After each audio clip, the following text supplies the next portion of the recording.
this is going to be the last time we see these two players duking it out ZvZ today. I'm sure they'll play some more ZvZ at some point later. And Godwheat's not even here to enjoy his time in the limelight. I'm sure he'll watch back the VOD later. He always does. But welcome, one and all, to the Godwheat Show, as he is, once again, the green Zerg in the bottom right. And once again, Kenoli in the top left as the pumpkin Zerg. I am going to quickly check to make sure that I did not post the same replay twice or something, because I feel like I might have. You never know. It's always good to check. No, this is a different one. Okay, so we're good. Hydrith then first. Kenoli obviously making some deviations there. No Larvosk first for Godwheat. And there is the pool instead. So Kenoli's been experimenting with Hydrith first. Oh, what's up, Boris? Welcome. Kenoli has been experimenting with Hydrith first for a while now. And it's one of those things that I do think is, if it works, if it can work, it is interesting.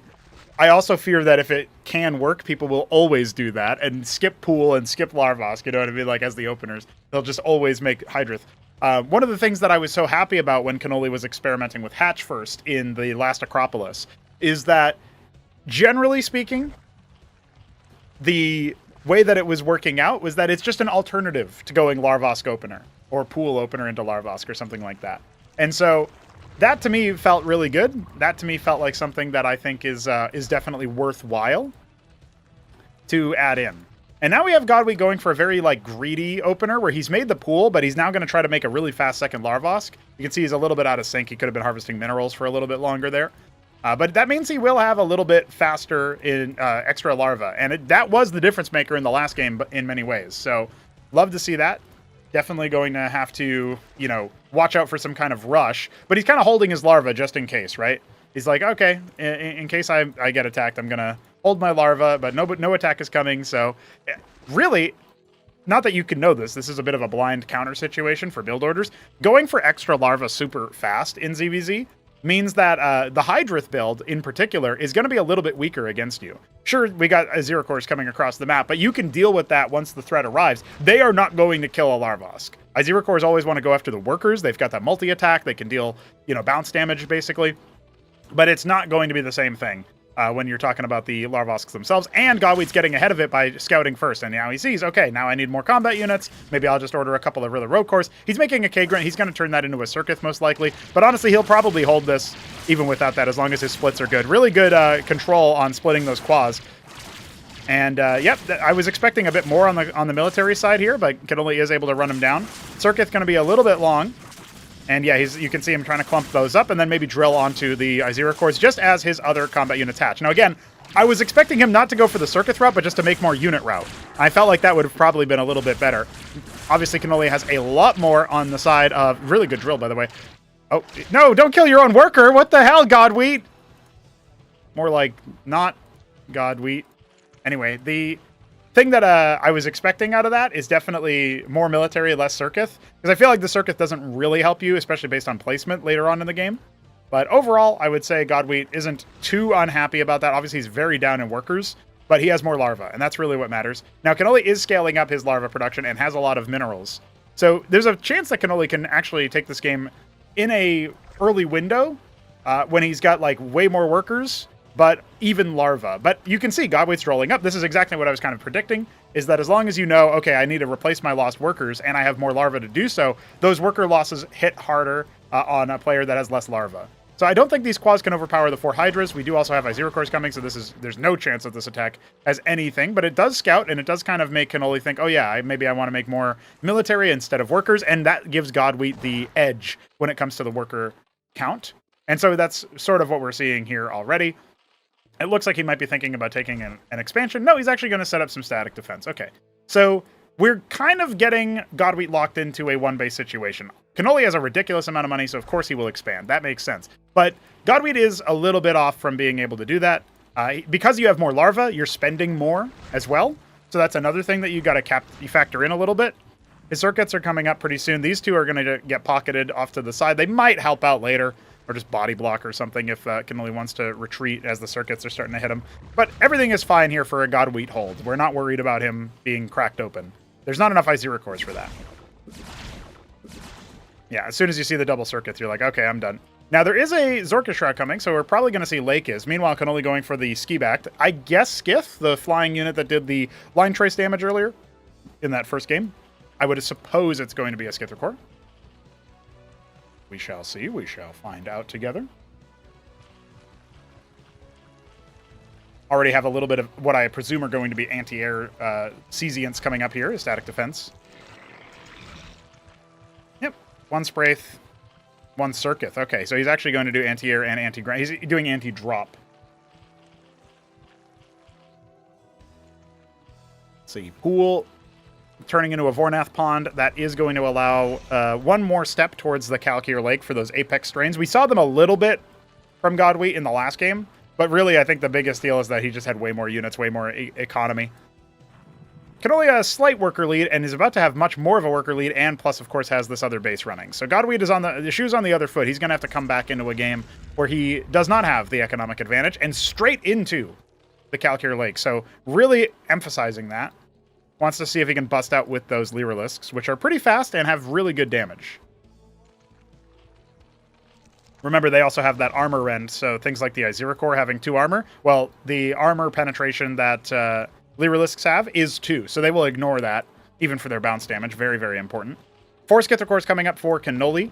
I mentioned earlier that Lyrilisks have an anti-air like splash attack. It's not very high damage, but if you get a lot of Lyrilisks, which it looks like Godwheat is setting up to since you morph them out of the Quaz, they will obviously do a lot of splash damage in one concentrated area, and then, of course, yeah, 11 of them should be enough, more than enough to handle 4 Skiths, and the stack up is definitely going to be a real deal. So, 2 Hydras are standing vigil because they know that the 2 Quaz have left. They don't want to allow the Scout. They don't want to allow the Skither Cores to be spotted early. So these Quaz are not going to be able to get much done, but he does see the K-Gra with that Quaz, so he knows that there's the expansion down and a little bit of forward K-Gra as well, forward creep. Now the Lyrilisks showing up might give Kenoli some pause. Is Godwheat even going to attack up here? Yeah, he is. Okay. I was going to say he should definitely try to clear this position just so that he can get rid of the Vanguard, stopping him from expanding.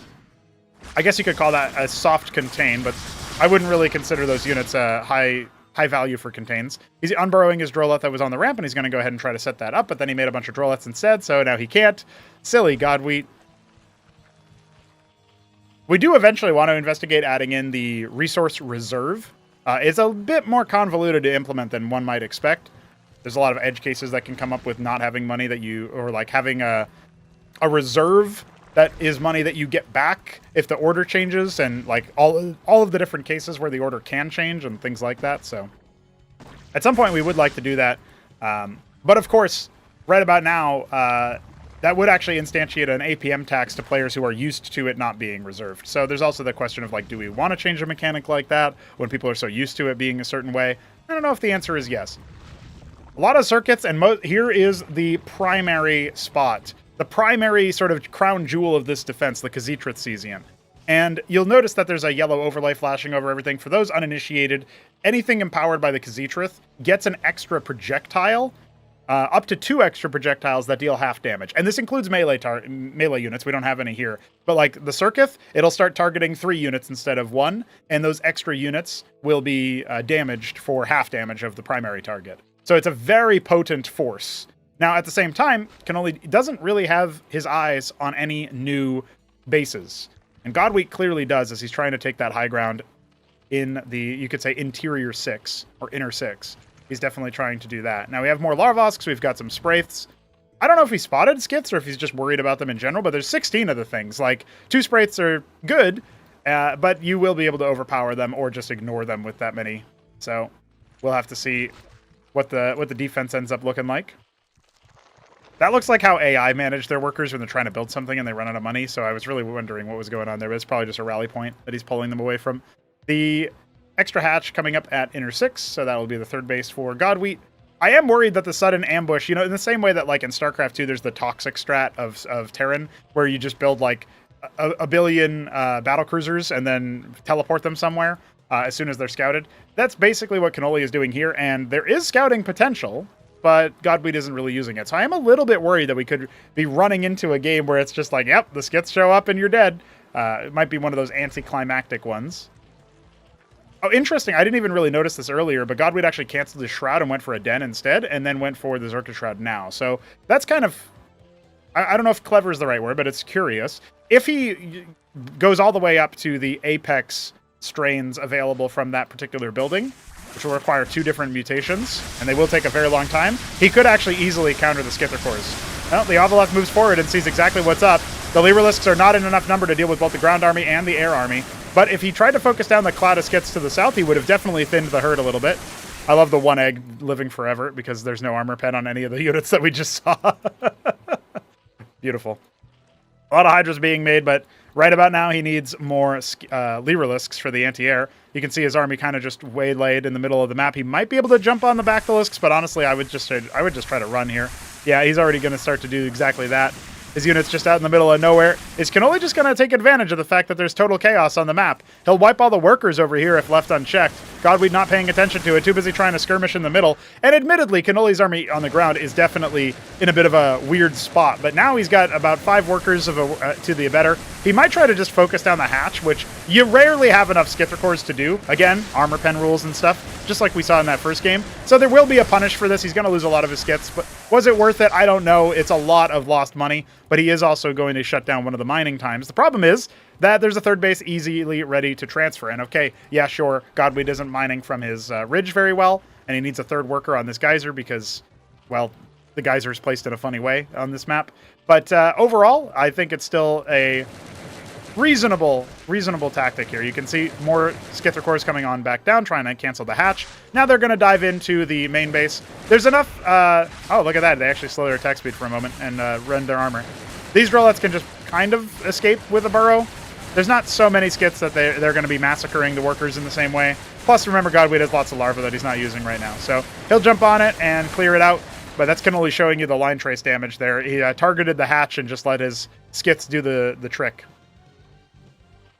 This base was mostly depleted, so it actually wasn't that bad that Godweed lost those workers. Not as much of an impact as if it had been not depleted, because your mining rate goes down for depleted minerals. It takes longer for 1 worker to do the job, so your third worker becomes completely helpless. It does not help with mining efficiency at all. And the second worker is about a quarter of as efficient as 1 worker is. So on normal circumstances, you usually just end up with like 7 to 10 workers on a depleted base if you're monitoring it correctly. I believe this is a 1500 mineral map. Yeah, it is. So that also means that you mine out a little bit faster. We've moved to 2000 as the new standard, but I actually don't mind when people experiment with different maps, different sizes or something, different amounts for the resources. I think it's probably acceptable to have it be a variable thing every now and then, just to have different maps that have different things. I know StarCraft 1 ASL maps and stuff have the same sort of quirk sometimes, where there's like a couple of minerals are less, or a couple of minerals are... a couple of bases have lower mineral counts or whatever, and so having a couple of maps that do that as well is not really a problem in my opinion.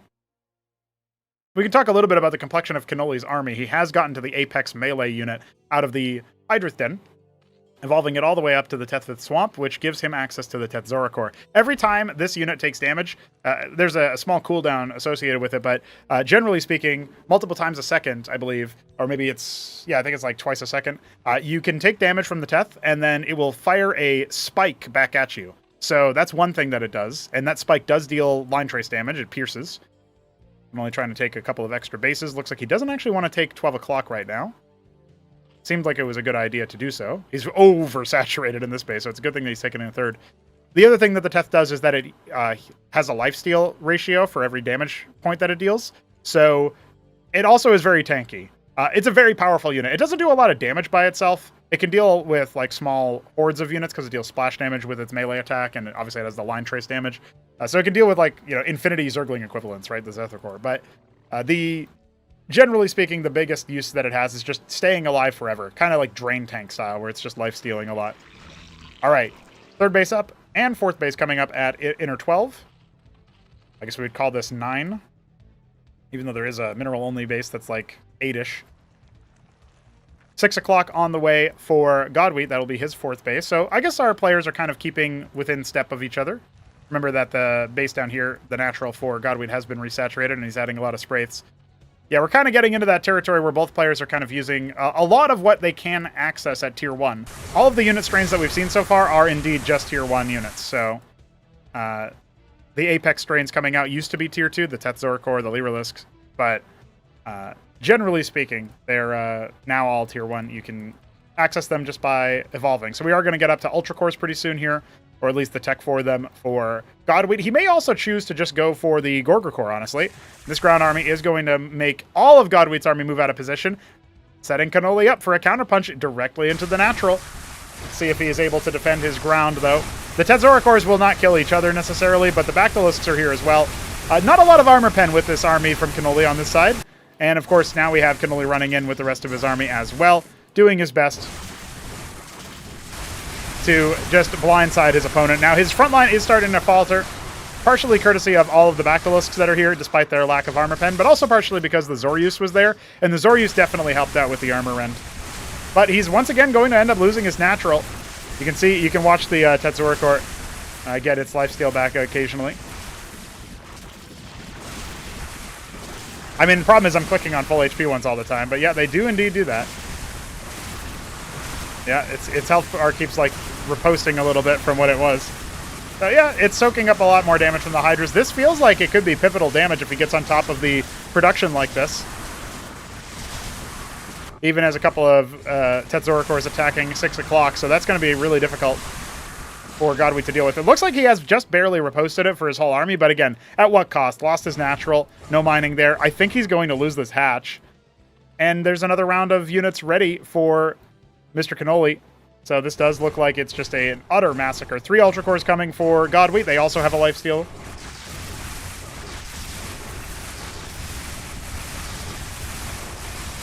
Yeah, and just at the last second, they're not quite able to finish the job on those Tetzors. They stay alive a little bit too much with their lifesteal, so they do bring it down. I don't really rate their damage that highly, but apparently 2 of them were good enough to clear out the hatch. So all's well that ends well for Kenoli, and not so for Godwheat. I guess he might still consider himself in this game because of his army size, but it's really easy to kind of ignore that army, like maybe sack the space, escort the Drolets up to Inner 6, and then Kenoli can just migrate his army into the other territory, and his Ovoleth spotting where the army is as well lets him try to just absorb the pressure. He's got a lot of Bactylisks on the way. What's up, Shopkeeper Dog? Welcome. Shambler also chimed in earlier. Welcome, welcome. Now, these Ultra Cores are going to be hard to bring down. We don't actually have that many Hydras. So we'll have to see if they do end up faltering. But there was only 3 of them, and the first 2 are already, yeah, just about handled. This one's consuming corpses, so it's a little bit faster, a little bit attacking faster as well, so that'll be harder to bring down. The rest of the army, though, I think Kenoli has what it takes to riposte it. Oh, that Ultra Core is still staying alive. Maybe I'll be made a fool for doubting it. Yeah, actually, Kenoli looks like he is going to be broken through here. He's making 13 Hydras, though. I think he's recognized he just needs to get rid of that Ultra Core, and so he does. I don't know exactly how he's going to deal with all of the Bactylisks that are still here, but good evacuation of the Drolets to Inner 6, and we got Hydras coming back in across the map for Godwheat. He might be in a position where he feels like he has to just all-in attack from this spot because he took so much damage. He's retaken his natural, but he has no workers there. Bops the third base for Kenoli. 1 Zoryus and a couple of Hydras attacking into this position as Bactylisks are morphing downstairs. This is not looking too hot, as Kenoli will have to evacuate his Inner 6. Now, maybe I doubted Godwheat a little bit too much, because this is a much more playable spot if he renders all of these workers null and void, either by killing them or killing the hatch. He has the Hydras to do so. The Bactylisks are hatching. A couple of them have already gone down in eggs, but yeah, that's where this really starts to turn. Reinforcements coming in. This hatch will not end up dying, but a lot of workers did. Kenoli still has a worker lead, but he needs to pull workers off of his main and natural, since they are indeed depleted. Coming around the other side, it looks like Godwheat wants to try to attack in from another angle. This Ovoleth continuing to scout what's going on at Inner 6, and we have a couple more units being made. Ultra Core made on the front line, so to speak, in the air gap.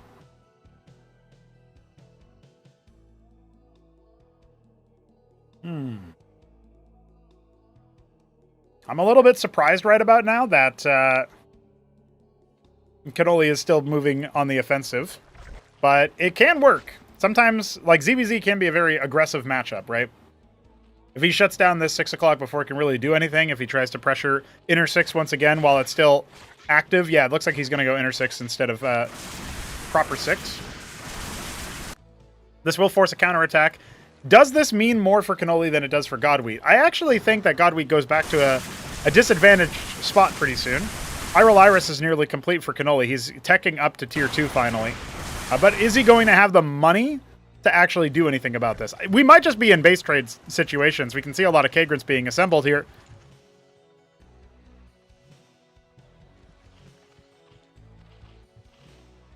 Looks a little bit dangerous right now. It doesn't look like they're going to have enough time to turn it mostly into circuits, but I could be wrong about that. Let's see.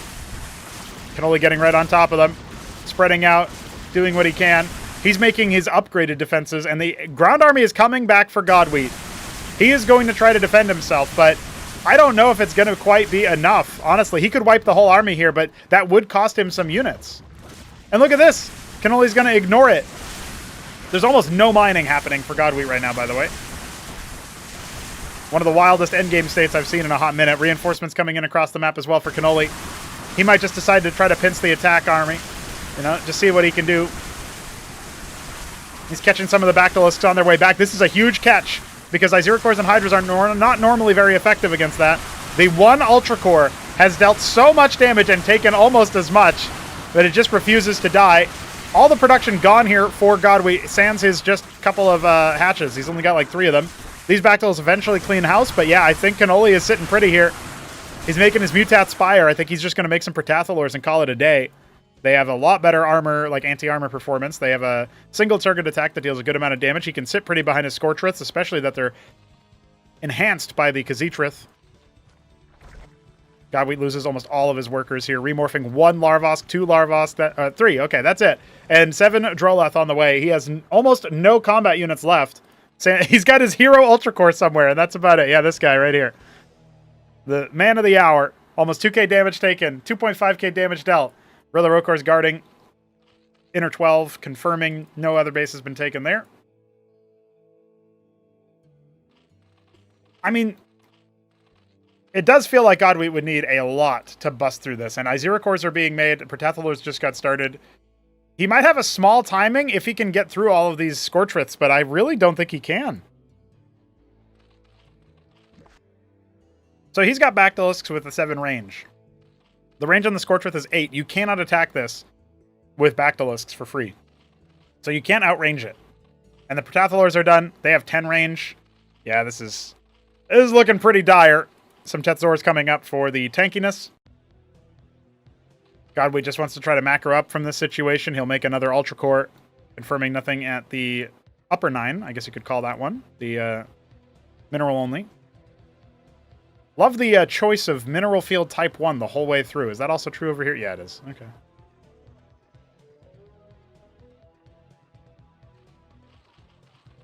Ay. Kenoli can definitely... he's getting to the point where he can just walk across the map. I feel like, honestly, with his defensive implementation, he doesn't actually need any units here. Like, what are you going to do with the ground army that Godwheat has? Oh! Big raid from Zeke. Thank you. Thank you. Welcome to Cosmonarchy. We're watching some Zerg versus Zerg between Kenoli and Godwheat, and this is a wild late-game scenario. Godwheat lost so many of his natural was broken twice. He's starting to mine from 6 o'clock again, which does give him the economic edge. And Kenoli lost both of his outer lying bases, and he's actually ferrying workers over to the top right, which is an island. So that's interesting already. The fact that we're still going is very interesting, but I don't want to burst anybody's bubble, especially if you're just joining, because you're like, oh, an exciting late-game scenario, you say. Yes, I do. But the Spire is done. Tier 2 is done. This is all for our orange Zerg, our pumpkin Zerg Kenoli. And Godwheat down here, our green Zerg is... Well, he's got Ultra Cores, and they're pretty good. The Ultralisk equivalent. Lifesteal, good armor and health. They can consume corpses to attack faster and move faster. They're really good units.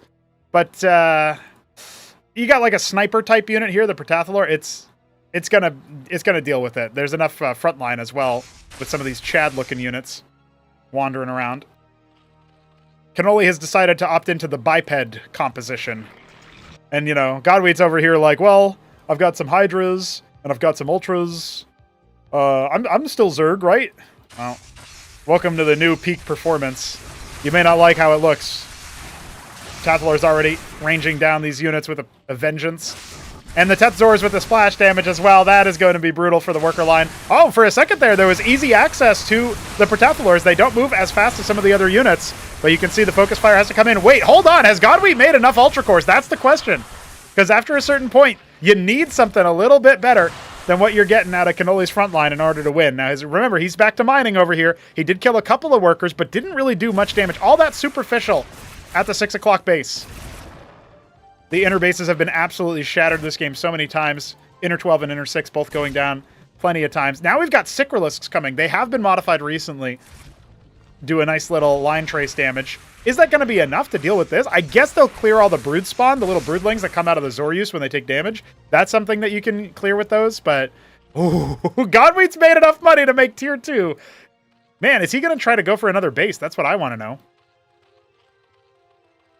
No idea that the island has been taken. A lot of Bactylisks on the way. You morph them from Hydras. Lurkers come from the larva instead in Cosmonarchy. You know, it's been a lot of time before or since StarCraft 1, so the Zerg evolved differently, you know what I mean?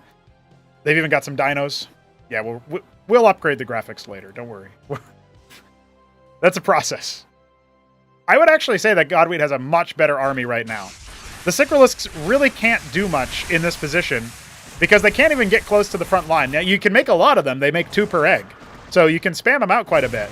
But I really don't think that they're going to help out too much. Now, this is where the army is out of sync for Godwheat, and the Protathalors can focus down Ultra Cores. They're overkilling Hydras right now, which is not really what they want to do. But you can see the shellacking is absolutely unreal. And those Ultra Cores are not going to be long for this world. That's when the Sicrilisks can start to help out a little bit more. They are so fast, so they can come in and do a lot of splash damage, but... I think it might just be a little bit too much right now. More of them swooping on in. Remember, they're fast boys, trying to charge forward to deal that splash damage onto the Hydras, but the Protathalors are starting to melt. They've served their purpose, but there's nothing else to deal with all the Bactylisks. And hold on! We've got more Ultra Cores coming in! GG! After 26 minutes, Godwheat wins the ZvZ. Didn't even need his tier 2. And there you have it. I was counting him out like 3 times in that game, and he still came back. What a guy. What a match.